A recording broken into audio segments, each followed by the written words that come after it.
Bem-vindos a mais um podcast da Rede Energia, a sua escola prática para o mercado. Eu sou Fabiola Sena, uma das hosts desse podcast e cofundadora da Rede Energia. Hoje nós vamos conversar sobre mercado de carbono com a Cris Moreno, que é advogada expert em descarbonização, transição energética e, claro, professora da Rede Energia. Ela demorou, mas veio nesse podcast. E lembrando que se você tem interesse nesse tema, a Rede tem uma seleção de conteúdos exclusivos, onde a gente tem masterclasses, podcasts, artigos, muito material sobre esse assunto. O link para acessar a série Mercado de Carbono, que é exclusiva dos nossos assinantes atuais, está aqui na descrição deste episódio. Antes de passar a palavra para a Cris se apresentar, nós vamos passar algumas informações sobre a nossa escola. A Rede Energia é a escola de formação contínua para carreiras que precisam compreender tudo sobre negócios, mercado e regulação, os segmentos de geração, comercialização, transmissão, distribuição e transição energética. A Rede possui 3 produtos de capacitação: cursos in company, cursos avulsos com experts no mercado e a assinatura anual, nossa principal capacitação. Te convidamos a seguir a Rede Energia na sua plataforma de podcast favorita e também no Instagram, LinkedIn e Telegram para acompanhar todo o nosso conteúdo gratuito. Tudo isso você encontra no site da Rede, redenergia.net. E depois desse pequeno comercial, Cris, por favor, se apresente e na sequência a gente já começa o nosso bate-papo. Olá, pessoal. Primeiro, obrigada pelo convite, Fabiola e a equipe da Rede. Eu já sou conhecida da Rede, já tenho entrevista com expert, tenho masterclass, tenho curso de financiamento de projetos, sou mentora também na plataforma, então tenho uma longa parceria com a Rede Energia. E aí eu fui gentilmente convidada para falar um pouco sobre a legislação do mercado de carbono. Eu sou advogada, tenho mais de 20 anos de experiência. Eu gosto de brincar que a minha temporada 1 foi junto a instituições financeiras, o que me deu aí muita expertise em transacionar papéis, né, bolsa de valores, mercado financeiro e de capitais, emissão de títulos, que é um pouco do que agora ele vai se alinhar, né? Ele vai chegar, vai se aproximar com o que eu faço hoje, que é descarbonização, e eu tenho uma consultoria que trata de questões jurídicas, além de diversas de governança, né, de contratos complexos, mas com bastante foco em descarbonização e sistemas energéticos, né, um pouquinho mais amplo do que sistema elétrico, mas com bastante foco nisso. Então, obrigada, Red, né?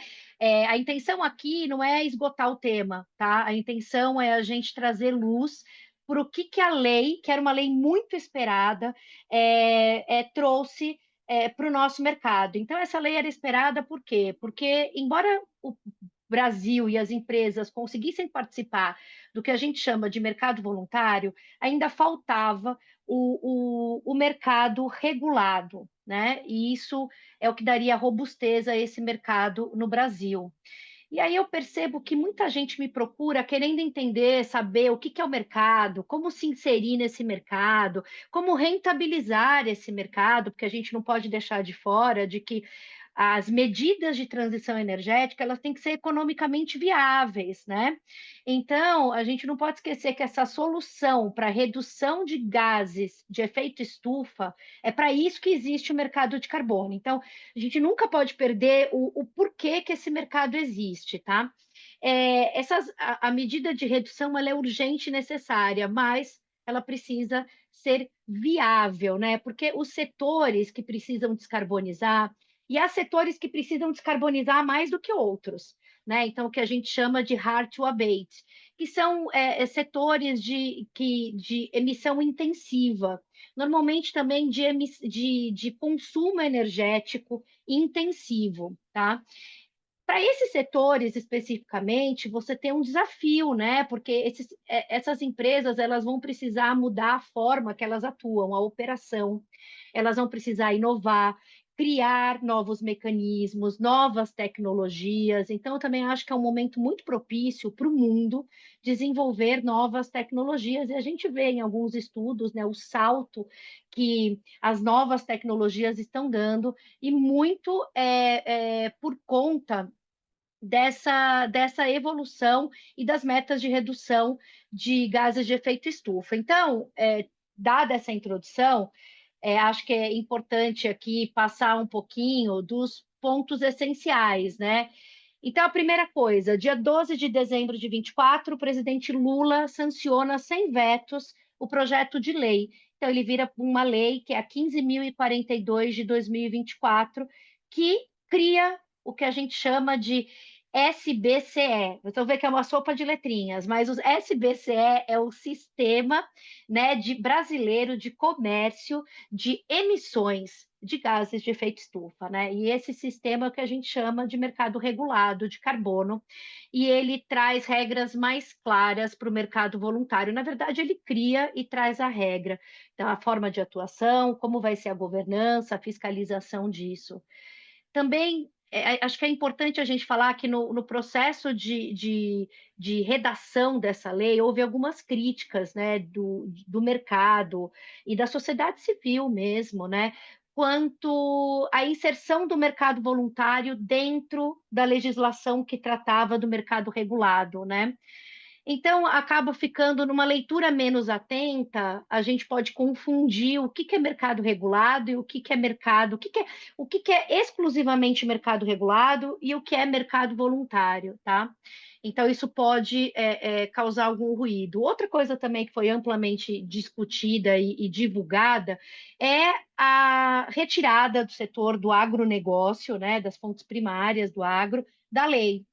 E existe uma justificativa para isso, que é uma justificativa de que falta metodologia específica para as questões do agronegócio brasileiro. A gente, como todo mundo sabe, o Brasil tem uma, uma, uma situação, né, um ambiente muito favorável para o agro, que muitas vezes não acontece em outros países. Então, a gente importar metodologias que não prevêem algumas questões muito específicas do Brasil, a gente pode prejudicar a contagem desse carbono. Então, a retirada do agro foi nesse contexto. Acho que é importante colocar. É óbvio que se criou toda uma situação, porque o agro, né, a utilização da terra é uma das maiores fontes de emissão de gases de efeito estufa no Brasil, mas a gente vai falar isso um pouquinho mais para frente.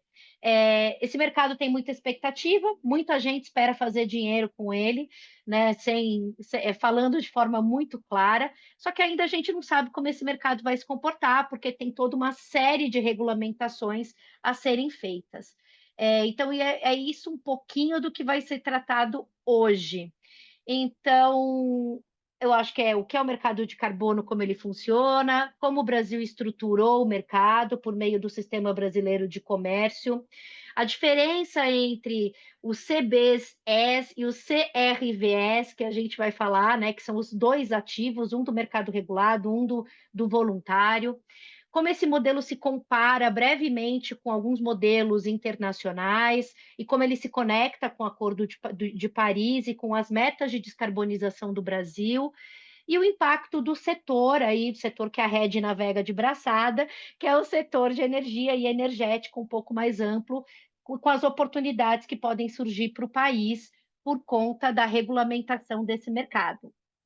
Legal, Cris. Essa sua introdução foi ótima para a gente agora começar a desmembrar cada pedacinho desse. E aí eu já quero pedir para você esclarecer para a nossa audiência, quando a gente pensa assim, mercado, né? Mercado é um lugar onde tem gente que compra, tem gente que vende, e quem está vendendo está fazendo dinheiro, e quem está comprando precisa daquele bem, produto, serviço, etc. O que é, afinal, esse mercado de carbono e por que ele é tão importante? Vamos lá, essa definição sua é perfeita, né? Alguém está querendo vender e alguém precisa comprar, né? Então, acho que tem essas duas pontas. Mas eu acho que primeiro, acho que cabe uma definição, né? Então, o mercado de carbono, ele é um mecanismo econômico que se encontrou para tentar reduzir as emissões de gases de efeito estufa. você atribui um valor por carbono evitado ou não emitido, né? Ou reduzido do que era usualmente emitido, de forma que você consiga incentivar as empresas e os países a se engajarem nessa agenda. E para se engajar, a gente sabe que tem que ser econômico, né? Não pode ser só por questões urgentes, né, de medidas urgentes, que a gente sabe que globalmente são necessárias, mas tem que passar por viabilidade econômica e vantagens econômicas. E aí existem dois tipos principais de modelos, tá?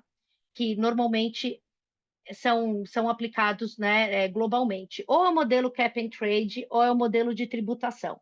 O Brasil adotou o modelo cap and trade. E é bem fácil de entender, porque o governo vai definir um limite de emissões de gases de efeito estufa para empresas e setores, né, produtivos. Se essas empresas emitirem menos do que o limite, elas têm um crédito e elas vão poder comercializar esse crédito para empresas que precisam compensar porque emitiram mais.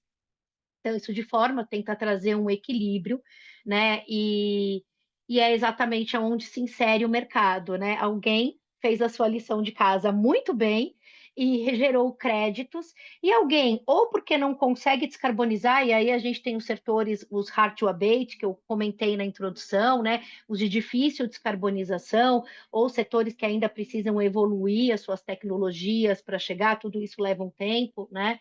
Esses setores vão ter que comprar. É óbvio que vai ter um limite de compra, senão a gente não incentivaria as pessoas. Então, o Plano Nacional de Alocação, que a gente vai falar mais na frente, que é um dos órgãos da governança desse mercado todo, ele vai trazer também o quanto pode ser compensado, senão a pessoa sai lá comprando crédito e não faz nenhum esforço, tá?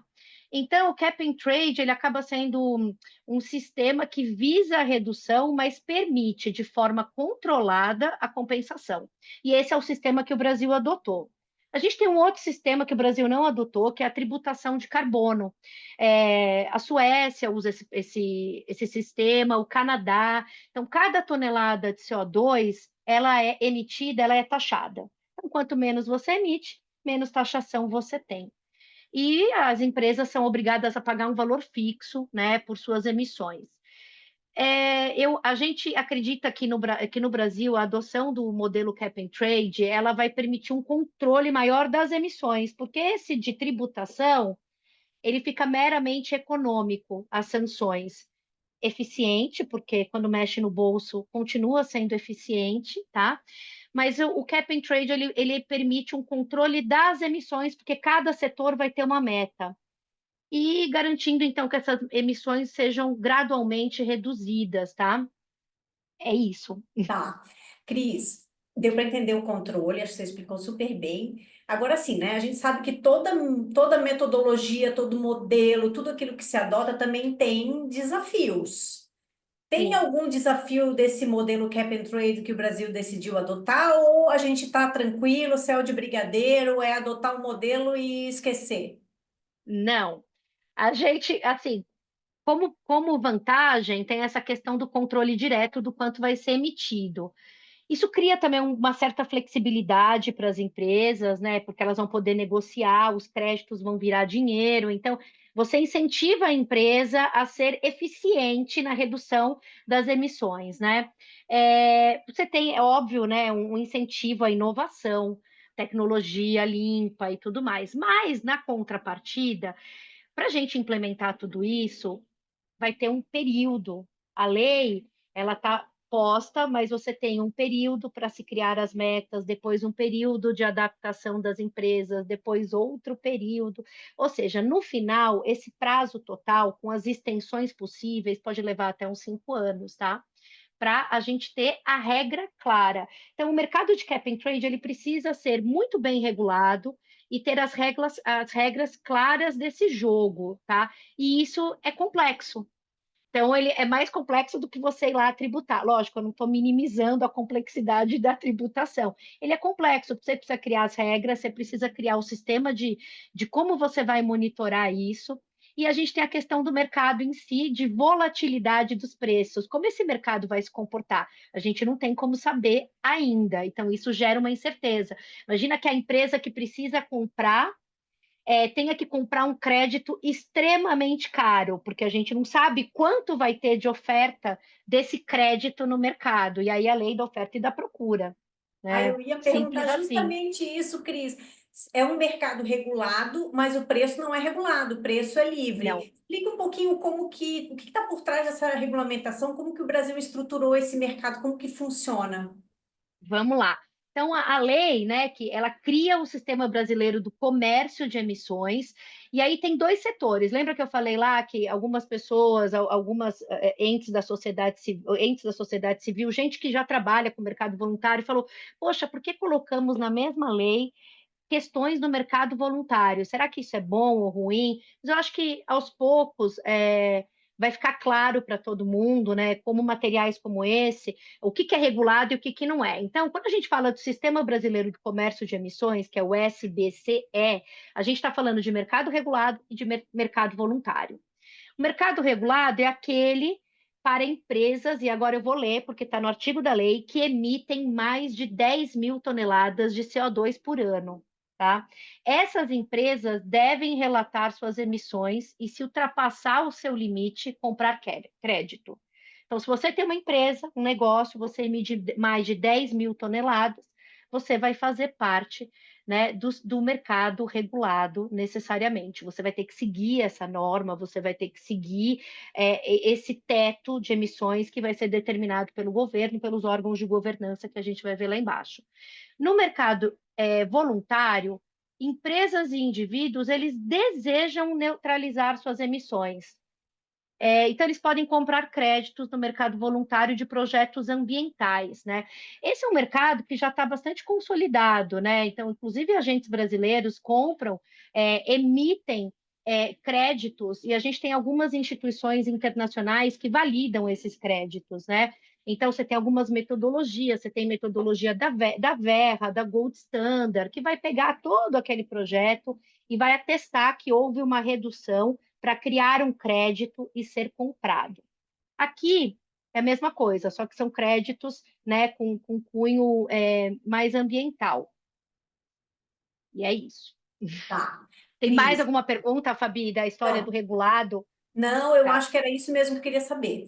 Agora sim, eu sei que você é uma pessoa que gosta muito de governança, você é uma estudiosa de governança. E você já falou aí de algumas letrinhas, eu sei que você tem vários órgãos. Explica um pouquinho quem é quem aí por trás, Tá. assim como a gente tem no nosso setor elétrico, ANEEL, Ministério, CCE, ONS, como que é essa Isso, turma no mercado de carbono? tá. A gente precisa de uma hierarquia, né, para definir metas, para controlar, para fiscalizar, para executar.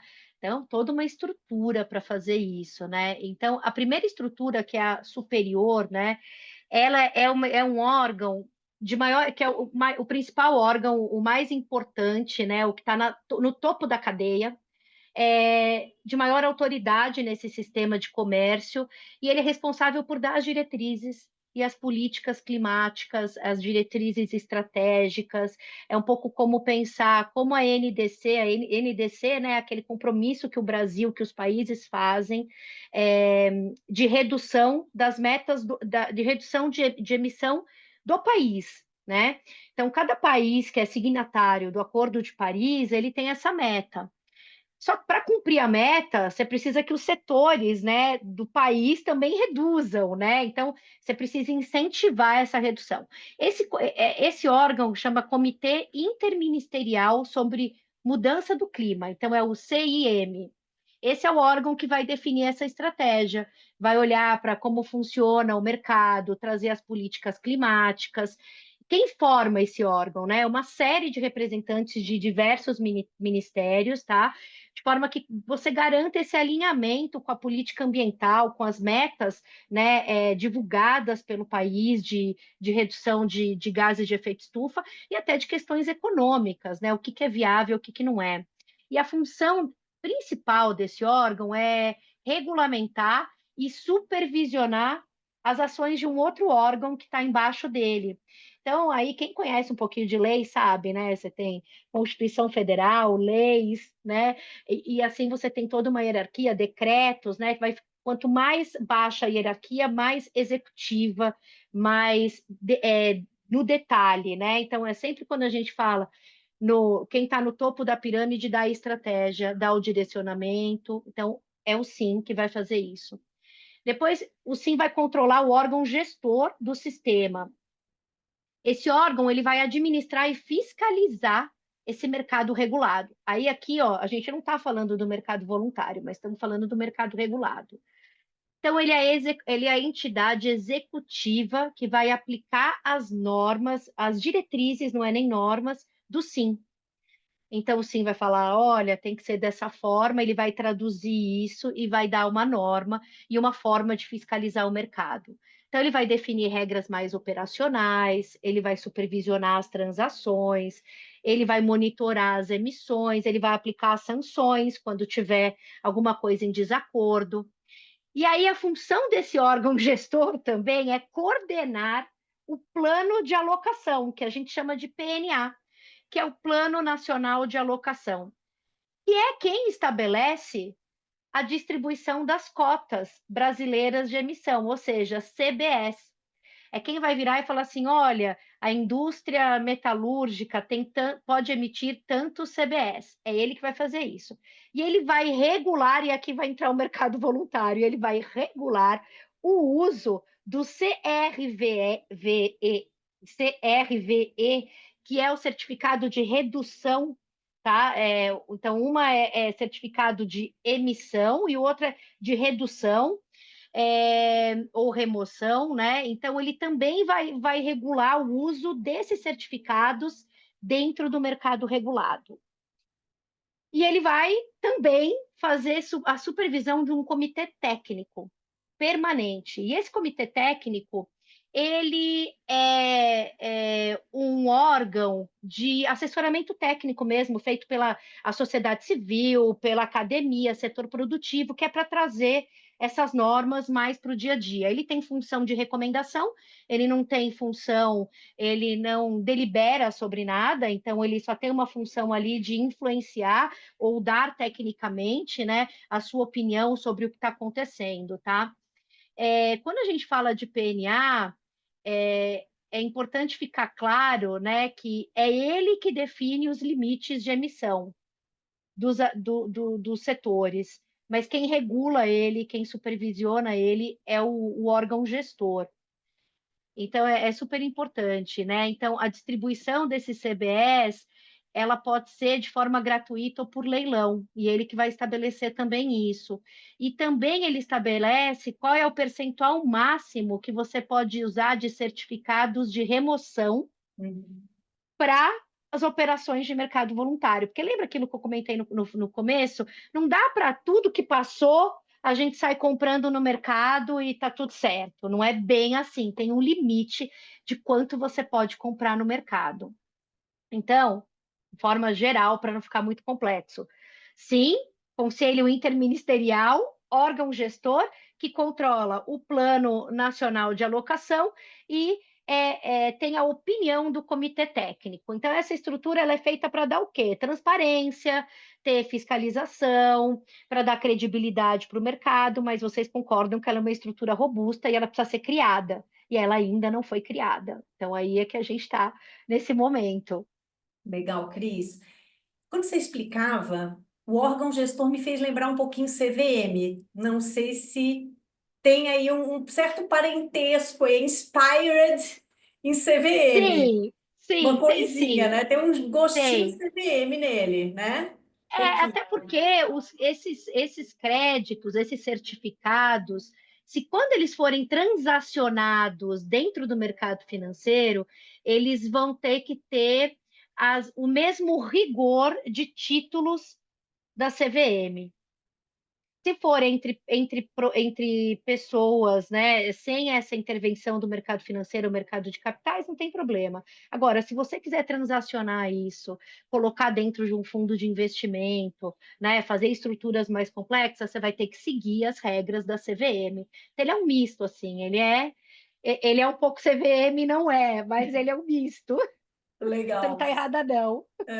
Tô aprendendo aqui com você, né, Cris? Adoro. Você é É, sempre muito didática. Ô, Cris, aí você obrigada. explicando tudo, eu tô juntando as pecinhas na minha cabeça, Sim, né? Você falou lá do cap and trade. Vê se eu tô errada. O cap é o limite, é a cota brasileira de isso. emissão. E o trade que você vai tradear são os certificados. É isso? É isso mesmo, é Então, o isso cap mesmo. é O o cap, CBE e o trade você trada o CRVE. É você isso. trade o CRVE, mas você também pode tradar o CBE no Ai, meu Deus. mercado Então, regulado. explica pra gente essas É, letrinhas aí. no mercado regulado você pode.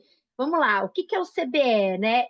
O CBE é a emissão, é a permissão para você emitir CO2. Então, é aquele plano o PNA, o Plano Nacional de Alocação, que vai virar e falar assim, ó, a indústria tal tem que emitir até tanto, é o cap do setor, tá? E isso é permitido. Então, permitir até tanto é permitido. Cada CBE equivale a 1 tonelada de CO2 equivalente. Aí, de novo, o CO2 equivalente é a métrica que se usa, tá? É, é consolidada, é feito assim mesmo, gente, né? Não é para ficar equivalente, não, é só uma métrica. E as empresas que precisam emitir mais do que os CBS que foram estipulados para elas, elas podem comprar CBS no mercado, tá? Então, ela pode comprar dentro do mercado regulado esses CBS. Essas transações de compra, de quem pode comprar e quem pode vender, elas são realizadas dentro do mercado regulado e elas respeitam aquele teto estabelecido pelo PNA. Então, assim, além do PNA estabelecer qual é o cap, ele também estabelece o quanto você pode comprar para compensar o além do cap. O quanto você pode comprar para além do cap pode ser CBS ou pode ser CRVS. E aí, os CRVS são os certificados de redução ou remoção verificada de emissões, tá? Ele representa uma redução ou remoção de CO2 gerado por projetos sustentáveis. Ele é um pouquinho diferente. De novo, mesma medida, um CRVE equivale a 1 tonelada de CO2 equivalente, não muda, mas é 1 tonelada de CO2 equivalente evitada ou removida. É diferente, porque no CBE é pelo setor produtivo, é o quanto ele emite na produção. E aqui é o que eu evito de emitir e o que eu removo da atmosfera. E aí, esse instrumento, como eu falei, ele pode ser utilizado para compensar emissões excedentes dentro desse limite do PNA. Então, assim, são instrumentos diferentes, mas em que algum momento eles podem convergir, né, para o propósito deles, que é tentar compensar. Aqui também acho que vale um ponto importante, que aqui também entram os créditos que são gerados por meio de captura de carbono. Então, aquele que a gente faz de captura e armazenamento geológico, que é CCS, aquele que faz o DAC, que é a remoção direta do CO2, do ar, tudo isso é o quê? É você estar evitando e removendo, no DAC você está removendo, no CCS você está evitando a emissão. Então, tudo isso pode virar CRVE, porque, né, isso vira CRVE. E, lógico, né? Agora, como esses créditos vão se tornar CRVEs, vai ter que ser estabelecida a metodologia. Então, essas metodologias também de remoção, elas precisam ser estruturadas. Algumas delas já existem, né, em outros mercados mais tradicionais, ou podemos chamar de evoluídos, né, mais antigos de mercado de carbono, que a gente pode fazer um depara, mas a gente tem que tomar cuidado com o depara. O depara é sempre assim, a gente quer que todo mundo tenha a mesma regra, mas nem todo mundo é igual. Então é complicado, assim, o que seria mais fácil? Todo mundo com a mesma regra, porque aí eu ia poder treinar com qualquer um, sem problema. Mas o que é a realidade? Nem todo mundo é igual, né? E as particularidades do mercado, do ambiente, da economia, tudo isso é muito diferente, né? De um ponto para o outro. Legal, Cris, eu já tenho duas perguntas pensando nessa Diga. aí. Uma eu vou deixar para o final e a outra eu vou fazer agora. Você falou sobre a comercialização dos certificados e tal. A minha pergunta é, por exemplo, o setor de aviação, ele pode comprar créditos do setor papeleiro? Ah, pode. Pode, Tá, porque você falou no pode. início que tipo, o setor de aviação vai ter um limite, ele, o setor papeleiro Sim. vai ter um, o setor. Sim, Mas depois, na mas hora se de sobrou, treinar, tá, se beleza. sobrou é crédito. Tá Se bom, isso sobrou que é eu queria saber. crédito. Tá, essa é uma pergunta. A outra eu vou deixar para o fim. Agora eu Tá, quero eu fazer acho que. mais uma. Agora eu quero Tá, fazer mais uma diga, pergunta. diga. Como que o nosso mercado de energia, né? Porque aqui na rede de energia nós temos, nossa especialidade é setor Sim, elétrico e setor energético também. Então a gente fala aqui, enfim, de todos os energéticos, né? Esse nosso setor isso. elétrico, a gente sabe que é bem limpo, a matriz ela é, sei lá, quantos por cento limpa, 90%, 80 e tantos por cento. Já o nosso setor energético é mais ou menos 50%. Então, como que o Isso. mercado de carbono vai afetar aí esses nossos setores, o elétrico e o energético? Sobretudo o energético, que imagino que deve ser o que Sim. vai sofrer mais, né? Exato, você tem toda a razão, assim, o setor elétrico tem uma matriz altamente renovável, né? Eu brinco que a gente está numa posição que todos os países da Europa gostariam de estar e que talvez nunca estejam, né? A gente é realmente abençoado, né? É, e tem uma capacidade de geração de energia elétrica renovável que é invejável, né? Então, eu acho que o impacto no setor elétrico ele vem mais de uma forma positiva, para tentar descarbonizar outros mercados, né? Então, outros segmentos que eletrointensivos, por exemplo, que hoje usam termoelétricas, podem de repente, se beneficiar da utilização de fontes renováveis, né? Aí, óbvio, tudo tem que ser analisado, porque a gente também tem as fontes aí não despacháveis, né? E em alguns setores da economia, você precisa de uma geração contínua, constante, né? Então, eu costumo dizer que nem toda solução é viável para todos os setores, né? A gente não tem uma solução para todos os setores. E que alguns setores vão ser muito mais complexos de descarbonizar e talvez não consigam descarbonizar, né? Então a gente precisa descarbonizar tudo que a gente consegue, porque alguns setores você vai poder reduzir, fazer de forma mais eficiente, mas talvez você não descarbonize completamente. Se a gente pegar a indústria de óleo aqui no Brasil, nós já somos a indústria com a menor pegada de carbono na produção de petróleo. Isso é louvável, acho que pouca gente fala sobre isso, né? E é louvável. Nós vamos conseguir descarbonizar, ou nós vamos conseguir um mundo sem petróleo? Eu não vejo essa possibilidade. Então, a gente precisa fazer da melhor forma. Então, ter o petróleo com a menor pegada é um baita golaço, né? Já acho incrível. E, enquanto isso, a gente vai descarbonizar tudo que a gente consegue. Então, eu acho que no setor elétrico e energético, tem esse primeiro ponto que é o incentivo à expansão das energias renováveis, né? Quando a gente precifica o carbono, as fontes de energia de baixa emissão, solar, eólica, biomassa, hidrogênio, elas podem se tornar mais competitivas, porque você pode usar ela como produto para o seu processo produtivo. Então, você usa essas energias para produzir o seu produto, você descarboniza o seu produto, né? É, acho que tem um grande salto em novas tecnologias. O setor elétrico, de repente, encontrar novas tecnologias onde seja capaz dele emitir certificados de redução ou remoção, aquele CRVE, né? E comercializar isso é uma fonte de receita nova para o setor. E eu acho que tem uma coisa que eu não gosto muito, mas que é válido, né?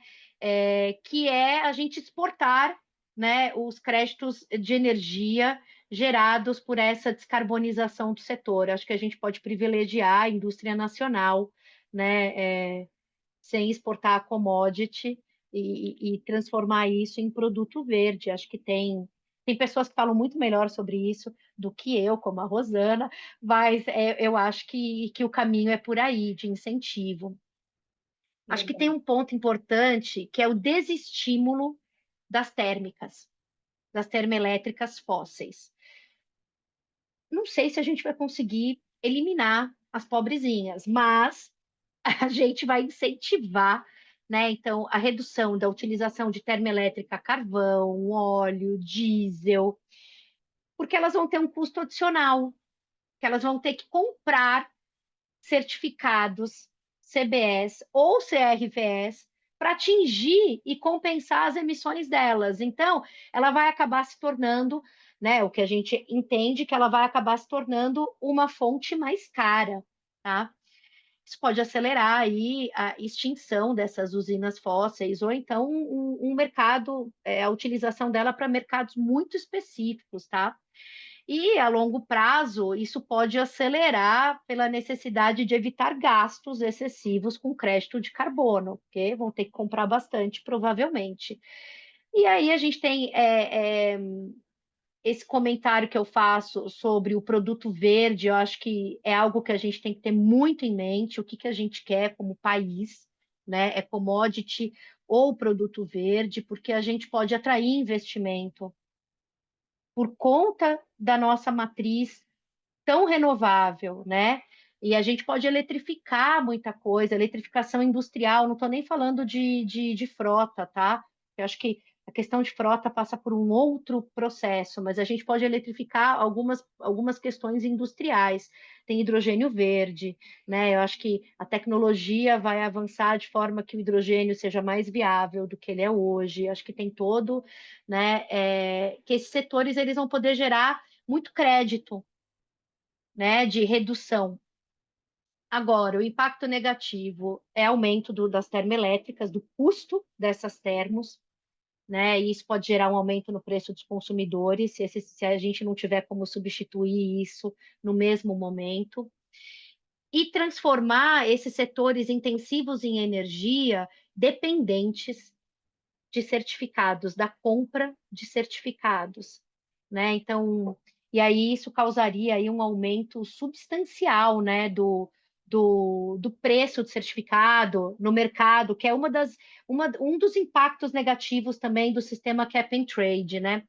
Mas, Fabiola, tem um outro ponto que eu queria colocar aqui e que eu queria só passar, porque eu acho que é muito importante. Quando a gente fala de matriz elétrica altamente renovável, quando a gente fala de matriz energética, a gente também está numa posição muito favorável, tá? Mas se você pegar o que a gente não está favorável, ele basicamente se resume em frota, né? Altamente rodoviário, então é frota, diesel, né? E impacto no uso da terra, né? E aí é que por isso que veio toda a questão do por que que não foi incluído o agro, e poxa, não incluiu e não deu nenhum prazo para incluir, poxa vida, é o que mais causa impacto para a gente, então para que essa lei? Calma, gente. É melhor ter um marco regulatório, né? E entendendo como esse mercado funciona, até que a metodologia do agro fique pronta. Se não você esperar a metodologia ficar pronta, você não ia ter nenhuma coisa nem outra. Então, acho que esse é um primeiro ponto. E, e eu acho que a gente tem que ficar de olho nisso. Então, para o agro, eu acho que tem muita vantagem. Você cria uma nova economia, no sentido de agricultura regenerativa, pequenos e médios produtores tendo acesso a créditos, né? Então, você cria uma nova forma, principalmente esses pequenos e médios produtores que estão em área de conservação, né? Eles podem emitir esses créditos e podem fazer renda com isso. Então, e normalmente em locais muito distantes, né? A gente está falando aí de áreas de conservação que às vezes estão bem no interior do país, né? Então, acho que existe também a possibilidade, quando a gente fala de agro, da expansão do RED+, que são o RED+, né, é aquele crédito de desmatamento evitado. Ele é específico de desmatamento, tá? E ele também pode gerar CRVE, tá? E isso é muito importante porque atrai muito dinheiro, principalmente internacional, para a conservação de florestas aqui no Brasil. Então, assim, é super relevante a gente falar do agro. Talvez a gente não consiga falar com propriedade, com profundidade agora, né? Mas é super, super importante, tá? Mas também é importante a gente ficar de olho no greenwashing, né? Nessa questão dos ambientais, me parece mais propício para você conseguir fazer greenwashing, tá? Então, tem que ficar de olho, por isso que é importante ter a metodologia certa e os órgãos de governança corretos. Fabi, falei pra caramba, Não né? Mas falou eu espero nada, que tenha foi ótimo. ficado claro. Não, eu quero agora já marcar quando tiver notícias do agro, você volta aqui para falar Boa, só do agro. Já tá já agendado. tá boa.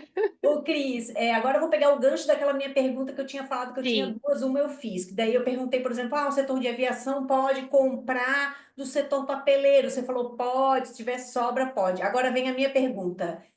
Entre países, se um país está sobrando, o outro né, um está vertendo e o outro está precisando, o Brasil vai sim. poder vender crédito para outros países? Isso também pode, porque você comentou que cada um tem o seu modelo, cada um tem. Estou achando É, que pode ser complicado isso aí. Explica para nós. é, pode ser bem complicado, tá? E, na verdade, a gente tem. Isso aí passa muito pela regulamentação do Acordo Sexto, do artigo sexto do Acordo de Paris, tá?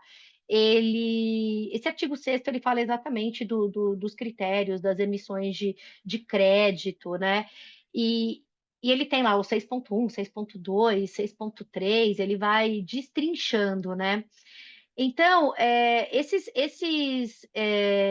certificados, eles têm um outro nome, eles têm um nome que chama ITMO, né? ITMO. São os certificados que você pode tradear entre países. Só que ninguém sabe como fazer isso exatamente, né? Você pensar no conceito faz todo sentido, porque a gente quer reduzir a emissão de gases de efeito estufa no mundo, né? Então, se eu tenho um país como o Brasil, né, que já cumpriu a sua NDC, a sua meta de descarbonização, e está sobrando, por que não ajudar, né? Ou por que não vender, fazer dinheiro com esse crédito, né? Continuar emitindo, né? E aqui a gente tem os ITMOs, né? ITMOs, que a gente chama, que permite essa transferência internacional de créditos para cumprir com as NDCs. Então já existe, tá?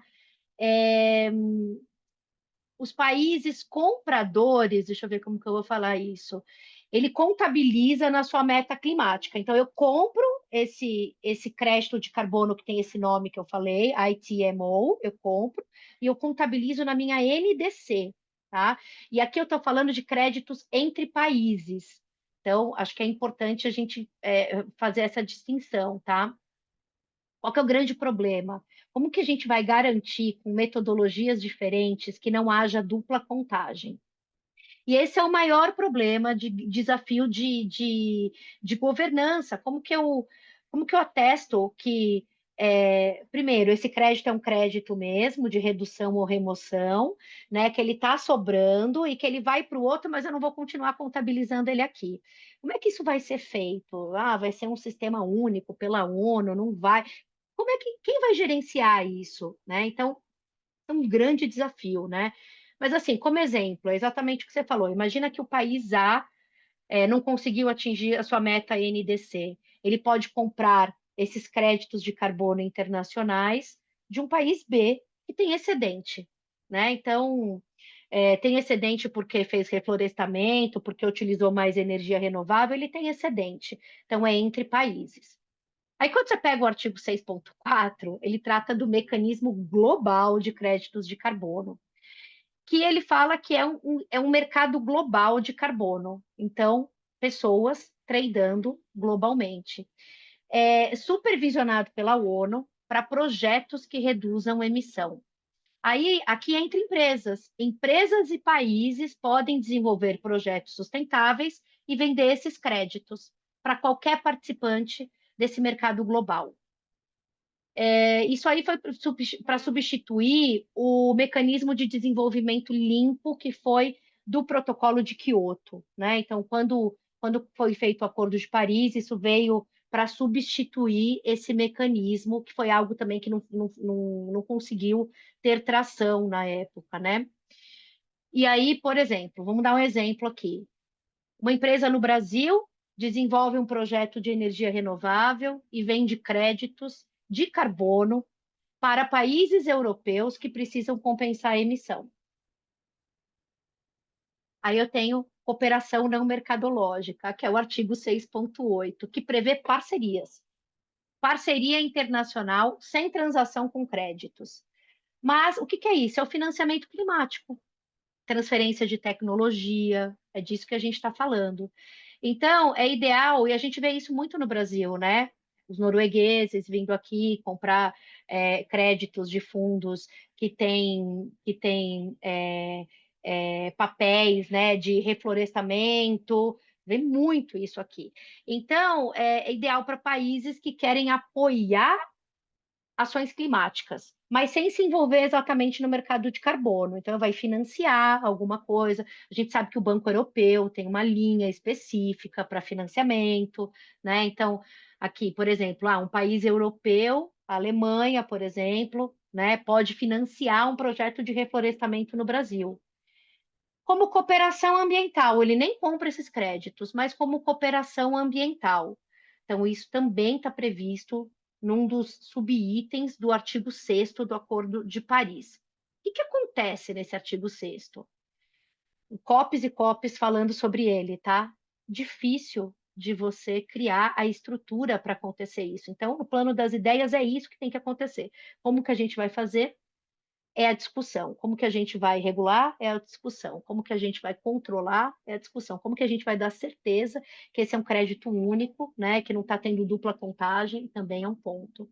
Então, regras de contabilidade é um ponto super sensível, como garantir que esse crédito debitado de um país foi creditado exatamente igual, ou que esse debitado está realmente debitado, isso, né, de forma para evitar a dupla contagem, que é o que a gente já falou, porque se tiver dupla contagem, eu não estou atingindo a minha meta, né? Quais são as metodologias, os padrões, né, de qualidade de crédito? Será que a metodologia brasileira vai ser aceita pela Europa? A metodologia do Singapura vai ser aceita nos Estados Unidos? Como é que a gente vai casar essas metodologias, né?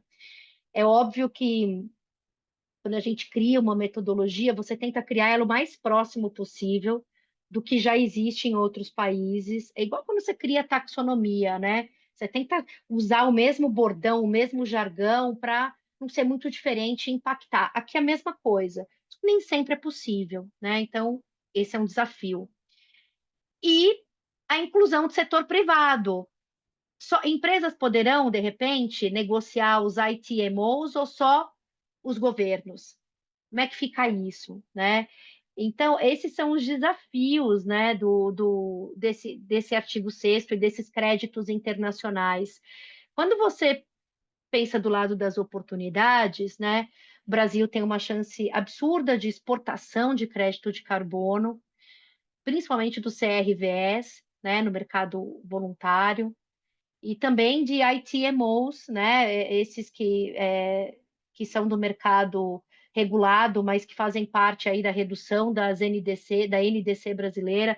A gente tem um potencial gigante. Como a gente tem um potencial gigante de gerar créditos, é óbvio, né, a gente acredita que o país vai cumprir, né, a sua meta. Se fizer a lição de casa certinho, vai cumprir a sua meta e ele poderia vender esse crédito e trazer divisas para o país, inclusive. Vai ter uma valorização da energia renovável, né, Fabiola, mais do que já tem. Vai ter, acho que vai gerar um incentivo à preservação florestal, porque eles criam esses créditos que podem ser tanto, que é o CRVS, que podem ser tanto comprados no mercado regulado para quem está precisando compensar, mas que também já podem ser tradeados aí dentro do mercado voluntário no Brasil e no mercado internacional. E acho que um outro ponto muito importante, que já vem acontecendo, é a atração de investimento internacional, né? Como não é só a gente que vê o potencial do Brasil como gerador de crédito. Então, o mercado global também vê, né, o potencial brasileiro de quantos projetos sustentáveis no Brasil podem gerar de crédito para ser tradeado, né, para ser comercializado internacionalmente. Então, acho que isso é bastante importante, mas precisa parar essas arestas e precisa criar esses mecanismos de acordo com o artigo 6º do Acordo de Paris. Nossa, Cris, eu achava que a lei publicou a lei, está tudo resolvido. Não, agora que começa todo Agora que começa. começa a discussão e tal, e foi muito legal você ter falado sobre todo esse ângulo também entre países, porque daí tem as questões políticas, né? Alguns países imagino que não querem ficar na mão de países, por exemplo, como é o caso do Brasil, que é um país grande com Sim, potencial, mas é um país, né, que de repente não está alinhado em algum momento político com determinadas forças internacionais. Então, assim, existe uma dinâmica super. política institucional também que gravita aí com né, outra constante de tempo. Então, os astros se alinharem, ainda vai demorar um bocado de Vai. água, vai ter que passar por debaixo da ponte para a gente ter aí todos esses E a, astros alinhados, né? vai, e a gente tem um ponto interessante, né, que alguns créditos de carbono, né, que nem no Brasil, você pode comercializar no âmbito da CVM. E se você comercializar no âmbito da CVM, você tem que seguir as regras da CVM. Mas, por exemplo, no mercado chinês é na Bolsa de Xangai, nos Estados Unidos é por estado, então você tem um mercado super regulado, né? Um mercado mais antigo, mais estruturado na Califórnia, e ele também tem uma bolsa específica para ele. Então, também tem isso, né? Tem assim, e se eu treinar isso dentro do mercado, dentro de um fundo de investimento, como é que vai ser? Eu vou ter que cumprir a regra da CVM, mas se eu fizer emissão lá fora também vou ter que. Então, tem um monte de coisinha para gente resolver, mas eu acho que é um passo muito importante. Precisava da legislação, porque precisava criar esse mercado até para dar tração no mercado voluntário no Brasil.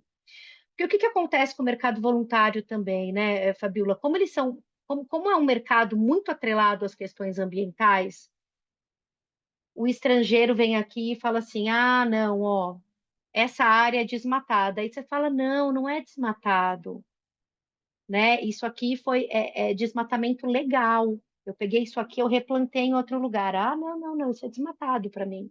Então você fica numa briga do que é desmatamento, o que não é desmatamento, o que é permitido, o que não é. De novo, levando em consideração que o Brasil tem particularidades, né? O que é manejo florestal, né? E, e tudo isso vai gerando instabilidade na emissão do crédito, porque a metodologia às vezes não entende isso, e aí você não dá atração. Com a criação do mercado regulado, você vai até dar atração no mercado voluntário aqui dentro, que as pessoas vão ter que comprar dentro do mercado regulado esses papéis no mercado voluntário também. Agora, vamos saber como é que isso vai vir, né? Quais são as limitações, quais são os tetos, quanto você vai poder comprar de regulado, quanto você vai poder comprar de voluntário para cumprir a sua meta no sistema brasileiro de comercialização. Então, tudo isso a gente precisa esperar esses órgãos de governança serem instituídos para eles criarem a meta. Então, eu brinco que daqui uns 4, 5 anos a gente conversa de como esse mercado vai estar. Mas, em compensação, eu acho que as empresas já deveriam estar prontas para ele. Eu não acho que as empresas têm que esperar. Porque quando sair a meta, a empresa tem um ano para se adequar. Vai ser rápido, um ano é pouco. Então, já tem que começar agora. O trabalho das empresas, dos setores, ele, na verdade, ele já deveria ter começado, né? Ou por questões de voluntário ou não, já deveria ter começado. Então, eu acho que tem esses desafios, mas eu vejo com bons olhos, né? Porque eu acho que precisava do marco regulatório para criar esses mercados. Então, vamos ver agora as cenas dos próximos capítulos. Você estará em todos os capítulos aqui, Cris. Obrigada Obrigada. demais. Não, a gente Eu que que agradeço. agradece. Nosso papo aqui foi uma delícia. Volte sempre que você quiser. A escola está de portas abertas para você. Todas as Obrigada, portas e Fabiola. janelas, né? Você já só faltava você cravar o seu pé aqui no nosso podcast. Só. Cris, deixa um recado final para os nossos ouvintes, você que já trabalha com esses mercados, né, com descarbonização, transição energética, captura de carbono, enfim, financiamento aí de projetos com realmente essa questão verde, né? Onde que as pessoas podem te encontrar? Como que as pessoas quiserem contratar a Cris para resolver lá a questão do mercado de Lógico. carbono dentro da empresa? Como faz para falar com você? Bem, eu tô no LinkedIn como Cristiane Moreno, né? É bem facinho de me achar. Também tenho o contato disponível no site da Rede como mentora, vocês também me acham lá. A minha assessoria hoje, ela foca muito, né? Eu tenho também alguns parceiros de muito calibre que fazem a contagem. Tem que ser engenheiros para fazer isso, que fazem a contagem disso, e a gente, com base na contagem, a gente cria os planos de redução. Isso é muito gratificante e muito bacana, né? Porque é como a coisa tem que ser feita. Eu trabalho também muito com projetos, a Fabíola sabe, de solar, né? De regularização fundiária e todo esse processo de transição energética, né? Então, projetos onde a gente vai olhar sobre o aspecto negocial e vai trazer para o mundo jurídico. Né? Então, na negociação de contratos, né? Trabalhei nesse primeiro projeto de captura de carbono para bioenergia. A gente tem um horizonte maravilhoso para o processo de captura de carbono. Você veja, ele já foi mencionado, ele foi estabelecido na lei dos combustíveis do futuro, e agora ele é mencionado na lei de carbono. Então, não é rocket science, só precisa de dinheiro e investimento, e é possível, né? E também desenvolvo esses projetos também sempre do aspecto legal e de aproximação das partes. Muito bom, Cris. Excelente conversar com você. E antes de me Eu, despedir, vou deixar aquele recadinho final. Você que gostou desse episódio, ouça os nossos outros episódios e deixe aqui os seus 5 estrelas para deixar as sócias da Rede Energia felizes. E até a próxima! obrigada, tchau, tchau. Este foi mais um episódio do Redcast, que também está disponível no YouTube e na plataforma da Rede Energia. Acompanhe o Redcast na sua plataforma favorita e receba uma notificação sempre que adicionarmos um novo episódio. Se você gostou desse episódio, não esqueça de compartilhar e deixar um comentário ou avaliação. Até a próxima!